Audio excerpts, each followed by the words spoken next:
Hey guys, what's going on? It's your boy, the Mad Kygo, and up here today I thought I would do a bit of an update, what I've been playing, what I've been watching, and I wanted to talk about something to do with like new games and why I don't really buy new games. So what I've been playing recently, so I've been playing a few little games here and there. Um, I finished Spider-Man Miles Morales, like I said. And then I played a couple of games on the PS1 the other night. I played a few different games, a couple of racing games. The one that really stuck out the ones that I played was the Apocalypse game based on the Bruce Willis movie. It was actually a really fun little twin stick shooter, but it really pissed me off because I was really enjoying it. And then it comes to this part where you have to like jump on these exploding bridges, some platforming elements, but then the game's camera sort of is behind you atop, which is pretty simple to, and you know where you judge how to judge your jumping, and then all of a sudden, as you make one jump, it turns into a 2D plane halfway through the jump, and it every time it just made me fall off the map, and I just gave up with it. I'm like, I just can't warrant playing games that piss me off like that, you know. Um, Older games, certain games, if I play a game and I'm enjoying it and it gets to a point where it pisses me off, I'm not too bothered about, moving on to another game. When I'm playing a game that I'm really enjoying, like a newer game, like something, and then there's a certain mission that might be pissing me off, then I'll sort of might push myself a little bit. I also played that Vikings Wolves of Midgard. I'm going to be honest with you, I wasn't hating the game, I was enjoying it. But then it started getting really grindy and it was annoying me, when I compare it to Warhammer Chaos Bane.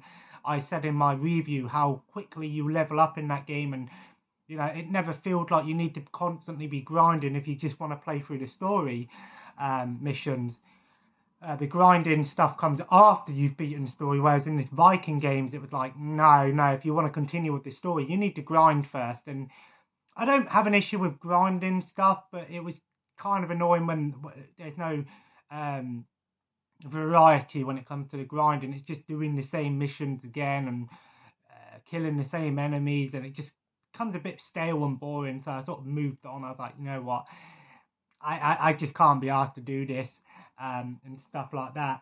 I played and beat the game Wanted Weapons of Fate on the PS3. It was a short but sweet game. I think it's based on the movie, which is based on a comic. It was a fun little game, like a third-person action game. I skipped all the cutscenes because, like I said, it takes a lot for me to actually care about cutscenes in games. I only really watch cutscenes in games that I know have some great story, things like Metal Gear Solid and Resident Evil, those sort of things. Those sort of games and modern games as well. I like to watch cutscenes, but in older games, I don't really care about the story too much. If it's a game that has more gameplay than story. But I like that game. I thought it was fun. I beat it in like a day. It weren't, a couple of hours, 3 hours max, I think. I like the fact that it like curved the bullets and stuff. It was unique actually, and I like when games sort of do something like that. It may not be a perfect game, but it has something unique about it that you go, oh, okay, that's pretty cool. I see where they were going with this one.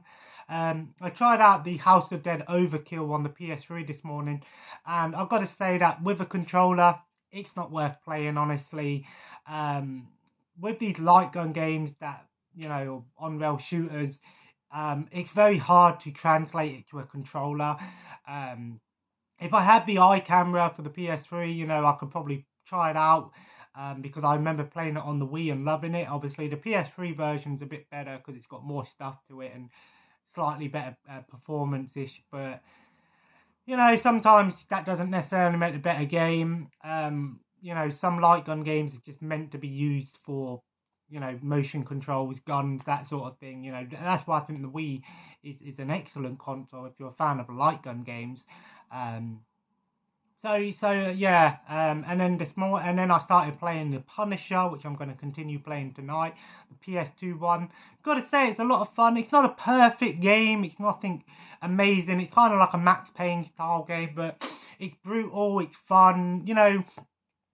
The Punisher, It was like those third-person action games from the PS2 era. I'm enjoying it. You know, I think I'll probably try and beat it, unless it gets to a part that really pisses me off. But so far, you know, so good. And obviously, I'm a bit annoyed because, you know, when you do the little gory things, the screen goes black and white. Some people hate that because, you know, it's censored, much like Manhunt was. But I don't know. I think it sort of adds to the effect of the film noir style that The Punisher kind of has. But I'm enjoying it. So yeah, I think I'm gonna just for now focus on the games that I've got on my list because I've got a ton of games on my list. You know, PS2, PS4, PS3, and Xbox. So when it comes to like PS1 and retro stuff, I think I might take a little break from playing those games and come back to them at a later date. Just focus on playing these games that are on my list. I've got 800 or so games on my list, maybe even more. You know, so and I'm going to talk about that in a sec. As for stuff I've been watching, watched a few movies and stuff over the past few days. The other night I watched the movie How High, the Redman, Method Man, stoner comedy. When I first watched it, I was like, yeah, it was alright, you know, it wasn't nothing special, it's pretty stupid. I enjoy stoner comedies, you know, in certain, if I'm in the mood for them.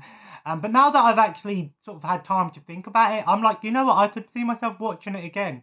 And that happens sometimes. When I watch a movie for the first time, you know, afterwards I'm like, yeah, I give it like a thumbs up or a thumbs down. And I'm like, I don't think I could see myself watching this one again. But I think this is a film that I could probably come back to, you know, throw it in there with like Harold and Kumar, those sort of films that I just put on when I'm in a, you know, Happy Gilmore. I have a certain selection of movies that I'm like, I'm going to watch if I'm in one of those moods where I'm just like, I just want to throw something on that's going to put a smile on my face. And I enjoyed it. I thought it was stupid fun. On the other end of the spectrum, I watched the movie Brimstone, and wow, I'm going to do a full movie review on that movie. It was a dark Western drama. I mean, it was brutally showing the darker side of humanity. Not your typical spaghetti Western, Clint Eastwood, John Wayne type movie. No. This is on the darker end of the spectrum. You know, it's a Western movie, but it's not. It don't focus on the Western. It focuses more on the actual characters, and it's a dark movie. I was like, wow. It wasn't a perfect movie. It weren't a 10-star. It's probably an 8-star movie for me because there was a few little things that kind of I felt was kind of stupid, but I'm going to do a full movie review on that one. I also watched, what else did I watch? I'm sure I watched something else. I watched some more wrestling last night. I've been watching Friends. I've also been watching some original Mobile Suit Gundam. They're sort of my two shows on the go at the moment. Tonight I'm going to watch the original Texas Chainsaw Massacre. It was just added to Amazon Prime, 1974. I think I've seen it. I haven't seen every single Texas Chainsaw Massacre because it was much like Halloween and Friday the 13th and those sort of movies. I watched them out of order when I was younger. I never watched them in order. Now I have to watch stuff in order. When I was younger, you know, I could watch TV episodes and movies however I wanted. Now, if I'm going to watch something, I have to watch it from number one all the way through in order, you know, because when I was younger, I didn't really care about that. But now I have to do that. But it's a classic, of course, you know. It's not the best movie out there for horror, but it is a classic. So I'm going to watch it, maybe refresh my memory to see if I have seen this one or not, and stuff like that. So yeah, that's sort of what I've been watching and what I've got planned to watch and playing. So moving on, you know, a lot of people ask me, you know, do I buy games anymore? And the answer is no. Because obviously I've got my modded PS3, I've got the Game Pass, I've got PlayStation Plus Premium. I have access to hundreds of games, if not thousands of games to play when I want. And like I said, I've gone through each list and made some games on there, ones that I know that I'm going to check out. And that doesn't mean that I'm not going to check out the ones that aren't on the list. It will just give me a better understanding of the ones that I think that I'm going to enjoy and play. you know, it's great because, you know, I can go on one end of the spectrum playing the most brutal game like The Punisher, and then the next game I play is something like really cutesy and something like We Love Katamari or something like that, which I think is great, you know, that you have this variety. But lately, video games, I think the last new game that I purchased was the Lego Star Wars Skywalker Saga. And I only really purchase new games if I know for a fact.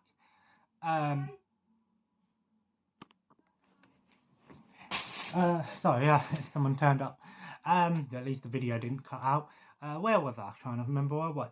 Oh yeah, so when it comes to like new games, I just don't see the point in spending 50, 60 quid or whatever a new game is and going, I need to pay for this. Now, when I think about how many games come out a month, new games a month, we know that about 5, let's say 25 games are released a month.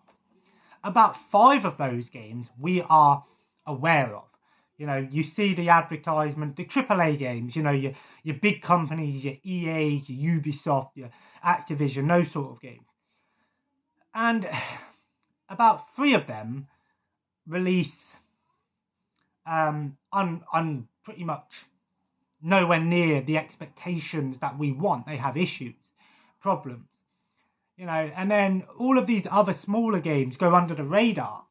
And you think to yourself, you know, let's say about 25% of those games are top tier games, and the other ones are average or below, you know. But it still just goes to show, you know, how many games go under the radar. And that's why I love PlayStation Plus and Game Pass, because you're able to experience and play these games that you think, oh, I never heard of this one. Especially Game Pass with the day one releases, especially for the AAA titles like Microsoft games as well. You know, so you can play those games without having to pay the full premium price for the game and try it out, you know. Which is great because the thing is, if you spend 50, 60 quid on a game and you don't like it, you feel stupid about it. Yes, you might be able to sell it if you brought a physical version, but if you brought a digital version, you know, you can't really get your money back. You sometimes can get a refund. I think the policy is you have 2 days to get a refund on your game. But for most people, they're not going to do that, you know.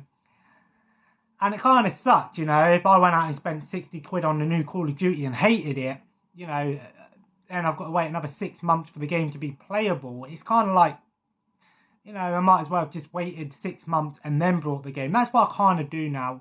You know, I don't buy games day one. If there's a game that I'm interested in, I'll wait a couple of months and see, you know, if it's being added to the Game Pass or any updates that come out, you know, DLC, all of that stuff. And then I'll wait a few months extra, maybe to see if I want to still get it or if it's been added. If it hasn't, then I might get it, you know. But because I've got a massive backlog at the moment and a massive list of games to play, even though I may not have the physical list, you know, yes, there's a few things missing. I sold a few things the other day as well, so that's probably why. Although, actually, I'm quite happy that I've got a bit of extra space now because I'm going to be hunting down some more stuff when I go down in a couple of weeks, so I'll probably try and get a few bits. But like I said, you know, it kind of sucks that we have to do that now. And like I said, the thing is, I don't justify spending a lot of money on one thing if I know that I'm not gonna love it. You know, but like I said, that's why I have Game Pass and things, because I can just wait and play the game when I want. You know, there's no rush. And I think a lot of people don't understand. A lot of people think, oh, because something's new, something's just come out, you have to play it, you have to watch it, you have to read it straight away. You don't. There's no time restraint on certain things, you know, unless it's a limited release, but that's a different story altogether. But you don't have to go out and play, oh, I need to play the new Call of Duty because it's just been released. I need the new WWE game. I need the new Mario game. No, just play it when you want. If you want to spend the money, fine, no problem. But if you're in two minds about it, just wait. Play something else, you know. Don't feel, a lot of people, and this is what pisses me off, a lot of people, that, oh, the game's old, why we keep playing old game? I'm going to be honest with you. It's the same thing with movies or TV shows. Why would I watch Laurel and Hardy? You know, that's what, over 100 years old? Some of them over 100 years old? Maybe a bit less, 80 years old? But they're still better than half the stuff we get on TV and movies today. You know? You know, that's what I mean. I don't I'm so open when it comes to games and movies and books and comics and TV shows, you know. I don't care when it comes out. If it's enjoyable, then that's all that matters, right? Don't feel ashamed that you're playing or watching something that's 20 years old, you know. It's like I seen a post the other day, from the Metro, saying, why retro gaming's is a waste of time. And I'm thinking, are you an idiot? Do you not understand what gaming is? No. Anyone who thinks like that is stupid. Now, I'll be honest, yes, I know it in previous videos. I've said I don't play a lot of retro games now. They don't really hold up for me. You know, sometimes when you play an old game and you go, this doesn't hold up, you ruin your memory. Sometimes it's nice to just leave it as a memory. While it is nice to go back and experience these games, you'll never get the same experience as you had when you first played that game, you know, when it came out. Because you're spoiled by the, you know, just how good games are now. Not always, but compared to how they were, you know, and I think a lot of people do that and get stupid by that. But I mean, I have nothing against retro games. I mean, there's a ton of older games that are much better. Same with movies and reboots. And you think to yourself, how many times are they going to reboot this series? And people are like, just because a new Friday the 13th's out, it's got better gore, it's got better cast, it's got better, you know, effects. Doesn't necessarily mean it's better than the original from the 30, 40 years ago, you know? And that's it, you know. There's only one game at the moment that I'm kind of intrigued by and waiting for, and that's the AEW I was going to say WWE game, the AEW wrestling game. And I'm going to do a full video talking about what I'm expecting for it, what I'd like to see, and stuff like that. Because it's one that I'm excited for because it's being made by the same creators of the old wrestling games, and I'm like, yes, we're going to get a wrestling game that actually doesn't focus on being you know, simulated anymore. But I just thought I'd share this information with you guys. You know, don't feel ashamed if you're playing or watching or reading or whatever something that's older. You know, if you enjoy something, that's all that matters to you. You know, but yeah, so that's just sort of my little 2 cents on the whole situation about gaming and why I don't really buy stuff anymore. You know, if I can play a game and pay a premium subscription price and just get a ton of games and movies or whatever a month, that's good enough for me. You know, I can enjoy it. And like I said, you know, I'm playing PS2, playing PS3, and then I've got PS4 and Xbox, you know. So yeah. But anyway, if you enjoyed today's video, feel free to leave a like, comment below, let me know what you think about gaming. Do you buy new games? Do you have to get every single release, or do you just play it when you will? Play it as and when. And as always, guys, subscribe if you haven't already. I'm going to go and chill today for a bit, probably watch a bit of YouTube and do some reading and stuff today and stuff like that. Texas Chainsaw Massacre tonight, looking forward to it, although I ain't got no subtitles on Amazon, but hey ho. And as always, guys, follow me on Twitter and Instagram at the Mad Kiger. Have a nice day, and I'll see you in the next video. Take care, and bye-bye.